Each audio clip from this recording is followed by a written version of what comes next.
You're not gonna make it. No, you ain't gonna make it. You're not gonna make it, but you can. Welcome to You're Not Gonna Make It, the show where I discuss threats that may prevent you from making it. I'm Kevin. My girlfriend and I are sitting in a car driving in Chicago, and she says to me, I think people here are nicer than in New York. And I had to remind her of all the pieces of shit cutting in front of us without using a turn signal, honking 1 nanosecond after the light turns green, just driving like maniacs. And I tell her, behind every steering wheel is a person. So I disagree. I think everyone here is a fucking asshole too. Driving sucks, guys. I used to live in New York and had to take public transport everywhere. Sometimes I miss those days just because I don't have to deal with driving. Sure, you get the occasional crazy person, people doing backflips on the train, all that kind of shit, but at least you don't have to pay car insurance. The worst parts about driving are the amount of money you have to pay and the amount of danger you have to put yourself in. So you're telling me I have to go out into the road in a ghetto battle tank where I can die in the span of 2 seconds at any time. And for the privilege of doing this, I have to not only pay for the car, I have to pay for car insurance, got to pay for registration, got to pay for the license plate, I have to pay the city of Chicago for a sticker to even exist outside, and then I have to pay a separate price for a sticker to even park in the city, and then I have to pay for parking itself.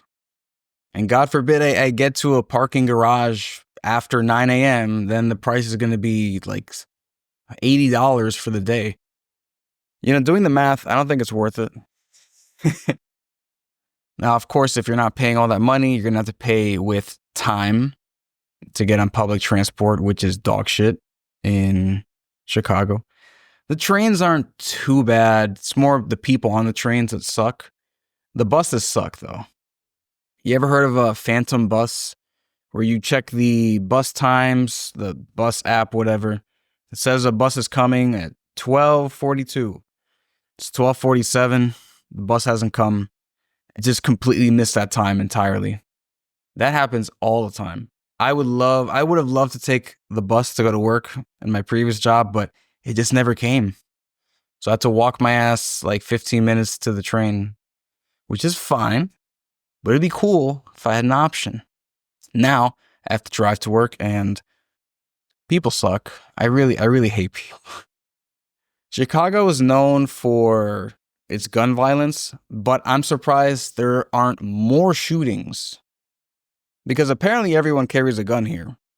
So the amount of infuriating things that happen on the road, I'm surprised people don't take their guns out and just, deal with express their anger more often on the road. I'm really surprised. I mean, the amount of pieces of shit on the road who have caused myself and my sweet girlfriend to say very, very mean things in the comfort of our car is astonishing.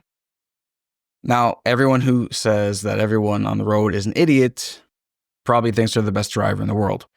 I don't think so. I am absolutely 100% better than the majority of drivers because I use my turn signal. That makes me better.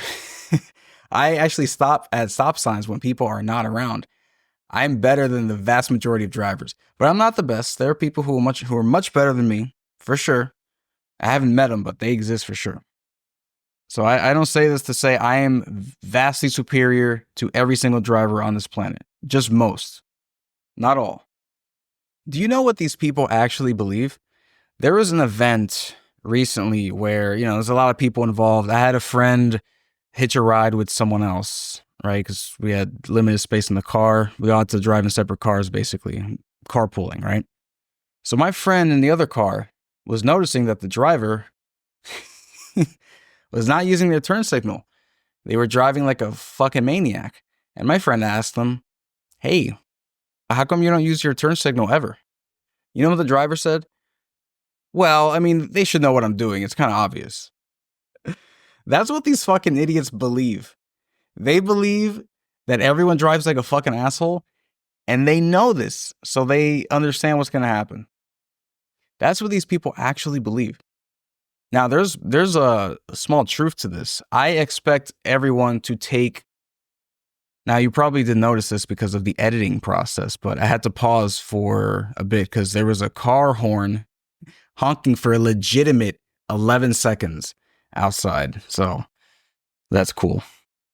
Anyway, I assume the average driver here will take the most asshole action possible at any given time. So in a way, I can kind of predict what they're going to do without their turn signal, because I assume, you know, it'd be a really fucking dick thing to do at this moment, this. And half the time they do that. So, you know, yeah, that assumption does help. But it doesn't help when they don't use a turn signal and then they just randomly turn right into your lane, turn off your lane, turn into you, whatever. There have been multiple times where I figure, hey, as long as I stay in my lane and drive forward, I will be totally fine. Wrong. It's hard for me to visualize this without drawing this intricate, lifelike city diagram, but essentially, there are certain lanes, there are 2-lane roads that they turn into kind of 3-lane roads because there's going to be a left turn there, right? Now, usually you would put on your turn signal and turn into that new lane, but that's not what happens here. Everyone just kind of veers to the left a bit to make up for the road, adding a new lane. So I figure, let me just try something. Let me try just driving forward normally in my lane, not doing anything legally wrong. And what happened? The guy to the right of me was turning left into my fucking lane. And if I had noticed that and moved a bit, he would have actually hit me while I was just driving forward, following the law. So no, you can't just follow the rules here. You will die. You have to preemptively, proactively anticipate these people and their stupidity. That's wild. And the stop sign thing, as I alluded to before, is absolutely insane. I don't know why we have stop signs here. People don't really stop. They most of the time don't even do that rolling stop. They just approach the intersection. They don't see any cars, or they don't see a car coming just quite yet. They just go. You know, when there are 4 cars at an intersection with a stop sign and there's like, you know, right of way, there's an order to things. That doesn't happen here. Everyone just everyone just drives. Just drive, whatever. Who cares? God forbid you're trying to cross the street too. Get fucked. It's never gonna happen. They're never gonna let you do it. Same when you're trying to change lanes. You know what people here do? When I put on my turn signal, as most of them don't, you know, because I'm trying to tell them, hey, I'm gonna turn into here. So if you're gonna stay in this lane, just keep that in mind. I'm gonna get in here. What they do is they speed up so that you can't get in. And I don't know why the fuck they do that. I really don't know why. I mean, besides them being a fucking asshole, but why? I don't get it. Like, if there's a big gap in front of my car and someone uses a turn signal in the lane over, I say, okay, yeah, I'll slow down just a little bit, give them time, they get in, we keep going. Apparently, when it's the other way around, they're like, fuck this guy. I'm going to speed up. He's not getting in front of me. I'm not going to lose 2 seconds in my commute. Fuck him. That's apparently what people think. So that's cool, I suppose. So not only does owning a car cost a lot, but what you get, your bang for buck, is trash, because what you have to deal with is dangerous as absolute hell. There's a road I take. Some of you Chicagoans might know, Lakeshore Drive. If you drive down there, littered across the side of the road, and I'm talking for miles. Along the side of the road, you see bumpers, mirrors, car parts. You see car parts along the entire side of the road. Because, I don't know, car accidents, people just aren't paying attention. They're hitting the side, hitting that barricades, parts of their car come off. It's a lot. It's a lot. I wish I could take a video of it, but, you know, I'm fucking driving, so I can't do that. And what makes all of this worse is that the average person is a fucking addict when it comes to their phone. Now, I notice people on red lights immediately go on their phone. Now, I'll be fair. Red light, you want to change your song? readjust your GPS. Understandable. But some of you guys are wild. The other day, I was a passenger in the seat, so I was able to look. As soon as our car stopped and the car next to us stopped, I saw as soon as the car stopped, or rather like half a second before the car stopped, the guy's neck broke. He looked straight down and I saw his thumb moving wildly. So this guy was just waiting to fucking scroll. Waiting. He had that trigger finger ready. So before the car even stopped, he was looking down, go, swipe. It was depressing. And this doesn't just stop at the red light. When the light turns green, I notice often on the lane next to me, oh, that lane hasn't started moving yet. I wonder why. Take a peek over. Oh, that driver, the first driver in that lane, they're on their phone still. Awesome. And this continues past when the light turns green. While people are just straight up driving. On the highway, I've seen this as a passenger. People are on their phone. Not desperately trying to, fiddle with their GPS, because that would be still dangerous, but I understand. Like, you don't know where the fuck you're going. You're on the highway. You're trying to figure it out before you waste half an hour going somewhere else. I can get that. You should get your shit together beforehand, but I get it. No, people are just scrolling, whatever, just doom scrolling, whatever the hell you call it. Just looking at shit on the highway, right? Just driving. People do this shit. So not only are people just fucking assholes on the road, but they're not even paying attention. They don't care. There's no consideration whatsoever. They don't give a fuck. They're in the living room. They don't give a shit. They're just chilling in their car, on their phone. Who cares? Using a light, paying attention? Fuck that. It is wild. It is really, really wild. Now I kind of hope that these smart cars become a thing, because I don't want humans driving. They fucking suck. I don't want them on the road. There's this market nearby. It takes about 10 minutes or less to drive through. But the way to get there, I don't know what it is. Everyone in that area is possibly the worst fucking driver on the planet. There's only 2 lanes, or rather 1.75 lanes, because, the way people park is fucking insane.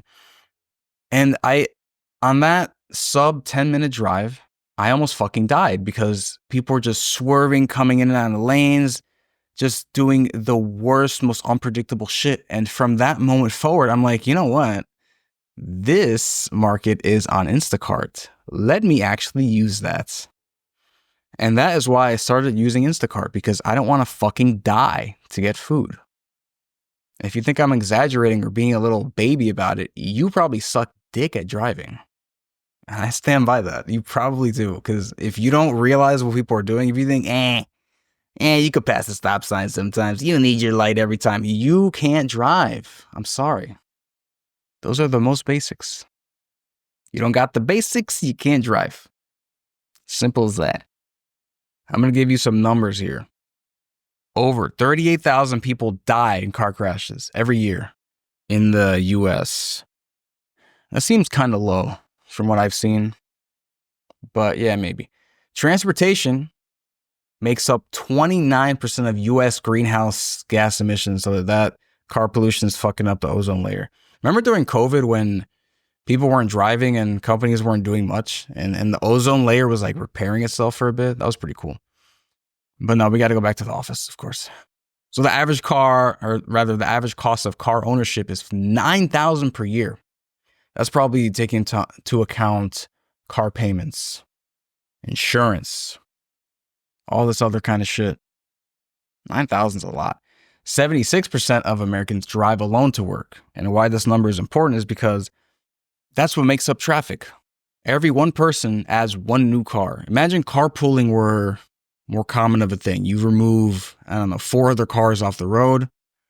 Imagine our public transportation was actually good. There'd be so many more people off the road. It'd make traffic much, much lower. 91% of US households have access to at least one vehicle. At least one, some families have 2. I'm glad that cars can legitimately cars can provide you some freedom. You can't get everywhere with public transportation. Some places, if you want to take an Uber there, it would cost a lot of money, not only to get there, but to come back. I understand that, but Man, overall, I feel like, man, having a car kind of sucks. Legitimately, if I sold my car, I could take the train to work. It would take me double the time, but I could take it to work.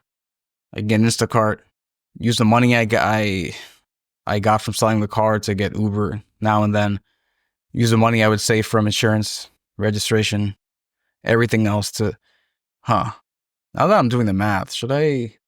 Nah. Having a car still works for me because I get to keep my gym bag in there, and that's very valuable for me.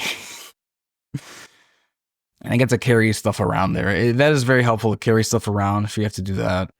But I don't know, man. The math, I don't know. Sometimes the math favors not having a car. For example, if you live in New York City or in the most urban parts of Chicago or other cities in general, and you don't have a car, you live close to some trains and buses, yeah, it makes sense to not have a car. If you have to drive anywhere, having a car can save you a lot of time though, but man, is it worth it? I don't know. Now, here's what would be awesome. If the United States changed their public transport so that it wasn't dog shit. I went to Japan about a year and change ago, and the public transportation was beautiful. It was divine. And the people there the people will make it work. You know, in America, when you have a subway or an elevated train, there are people, usually assholes, who hold up the train. They don't get in. They're holding the door. They're just fucking around. They don't move when the door's trying to close. They just make it take forever. They carry knives on to the train just to, have fun or whatever. In Japan, though, you would think, oh, yeah, I heard the trains, they arrive at a certain time and then they leave at a certain time. I don't know if that's true. It is true. Let me assure you, when the train arrives, the people in Japan, they're already lined up to the side, orderly. People get out of the train, people get in, train doors close, they go. It's less than a minute. They know what the fuck they're doing over there. They do not want to be late because they have consideration for other people. Italy, I cannot say the same. Italy's buses were almost as dog shit as the United States buses. A lot of phantom buses. People don't even pay. That was a weird one. I went onto the bus multiple times. I paid using the tap to pay. Most people just walk right on. I'm like, am I being scammed here? What's happening? People just didn't pay for the majority of what I saw. So it'd be cool if public transportation matched Japan, or I hear Singapore has great public transport. Germany, of course. That'd be great. It'd be cool if people didn't bring knives on the train. I remember one time being on the train and this guy walked into the train car. He gave this random lady a really mean look and just kept walking. I'm like, what the fuck was that guy's problem? Next stop, the train stops and we hear the announcement. Excuse me, we're stopping now. We think there's a guy with a knife on the train. So we're stopping to see what's going on. And I'm like, oh, that was probably him. That's cool. Obviously, he probably left the train, so he's not getting caught or anything because incarceration is lame, right? But that's just living. That's just taking public transport in the city, of course. That's one reason I do prefer driving a lot of the time. You don't have to deal with other people who are going to stab you or sell drugs in the train. But man, that cost and that danger. It's a different kind of danger on the road, though. So the tip of getting better public transportation only works if I'm talking to a country. For the individual person, I'll say, pay attention. Get the fuck off your phone when you're driving. Just, if you're going to use your phone while driving, save it for red lights. Switch your song. Double check the GPS, whatever. I'd rather you didn't do that, but if at all, just do it during red lights, please. If you use your phone, you're just scrolling shit while the light is green and you're driving, you're like a massive piece of shit, and I hope you don't wake up tomorrow. That may be rude. Yes. But these people don't respect themselves either. I've seen many, many cars with bumpers hanging off the front, huge ass dents. The car's like corroding, the bottom part. It's just rusty as hell. They don't give a shit. I can tell how you drive looking at your car, usually. For me, that wouldn't be the case. I got to fix my mirror. Apparently over a 3-day weekend, when my car was parked outside, I went to check and my left mirror was broken. And I'm like, okay, that's cool, I guess. I can still see through it, thankfully, so it's not dangerous, but you don't even have to be in your car to be in danger. To be in danger of your car getting damaged or you getting injured. It's just, this is how it is. Thankfully, I've not been in a car crash before or had to do this insurance shit before. I've been in a car crash before, though, as a child. My mother was in the right lane. There was a truck in the left lane. We're driving forward. The truck turns right because they're stupid. And they basically nudge our car, I don't even know, like 100 feet to the right. When I was younger, I thought, oh, wow, this is a car crash. This is intense. I was like, I don't know, 6 years old or something. When I'm older, I'm thinking, wait a second. Why the fuck was he turning right when he was on the left lane? What a fucking asshole, man. Yeah, New York drivers suck too. Although New York drivers actually use their lights, so you can tell that they're going to be an asshole. So it's a big improvement. Every time I go back to New York for holiday or family or something, I notice, wow, everyone's using their lights. That's amazing. I know what they're doing because they're signaling their turns. That's so cool. I come back to Chicago, everyone's like, I don't know what the fuck is happening, but I just pray I get home. I think this whole thing has been like a therapy session for me rather than discussing driving and giving tips. I don't know what more you can do about this. Move to a country with better transportation, public transportation. I was going to say take Ubers when you can or Lyft, but chances are the person you'll get will drive like an asshole too. So I don't know, man. Sure, can you walk everywhere? I don't know. It's tough, man, just getting place to place. But driving costs a lot. So don't get a car unless you have the money. Because if you don't pay attention, you're going to go bankrupt. You might go bankrupt anyway because owning a car is ridiculous. But yeah, just really pay attention. If you don't, you're not going to make it. Let me know in the comments. Have you ever been in a car crash? Whose fault was it? Was it yours? Be honest. All right. I hope you make it. See you next time.